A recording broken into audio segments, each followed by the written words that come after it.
You and some friends all decided to take a trip.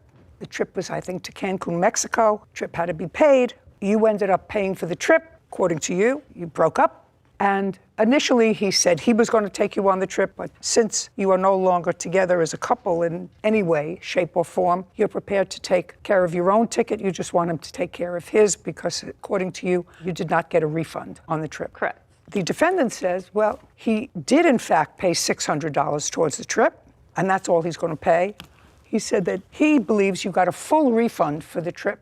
That's what you say, correct? Yes. And you have proof of that? I don't have proof of that. Well, you were not coming to the beach today, Mr. Baldian? Yeah, everything was in her name, so I didn't have access to pull any of the information. I called and I verified with Priceline. They said that the refund... Well, all you need is a letter from them, sir, that refund on the trip was made. How am I supposed to do that? Just say, well, it was paid. I spoke to somebody on the phone. That sounds ridiculous, doesn't it? Yeah. Yeah, sounds ridiculous. I'm glad you agree with me. I wasn't expecting to and hear. The facts are relatively straightforward. I don't have to go into the back and forth and back and forth. You weren't married, you were together, then you weren't together, then you were together for a little bit. Who cares? There was a trip that was paid for, and the entire cost of the trip was what? It was... Don't look up in the sky. Sorry. Look down at a piece of paper. Well, there was 2 different loans, one for the hotel and one for the flight. And the Just tell me the total cost of the trip. Okay, $3,000. $3,000 even? No, it was... Oh my God, I'm almost ready to leave. Sorry. It was $3,811. I'd like to see proof of that, please. So one was 1981, and the other was 1016. That's 2997, not 3800. Yeah. Sorry, I get nervous around math. That's what I was dealing with for months, trying to get a number. Don't mutter. I have a difficult time enough hearing when you're speaking up. I sent him those exact Don't shots. talk to me when I'm trying to use my calculator.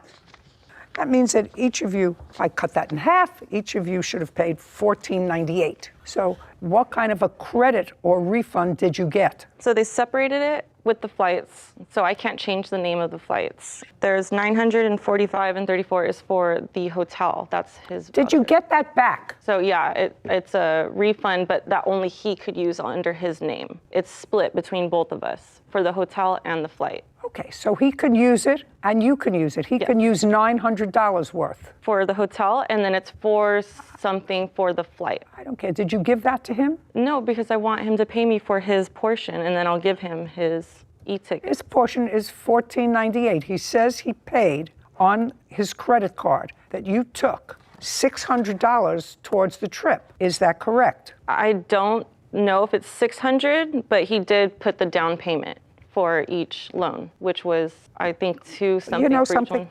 Let me tell you what I think. I think you have to be prepared when you come to court. And neither of you are prepared today. So I'm going to do you both a big favor. I'm dismissing your case without prejudice. You can refile it. And before you come back to me, have all your ducks in a row, all your evidence here, anything that you need to plead your case. Do you understand? Perfect. Goodbye.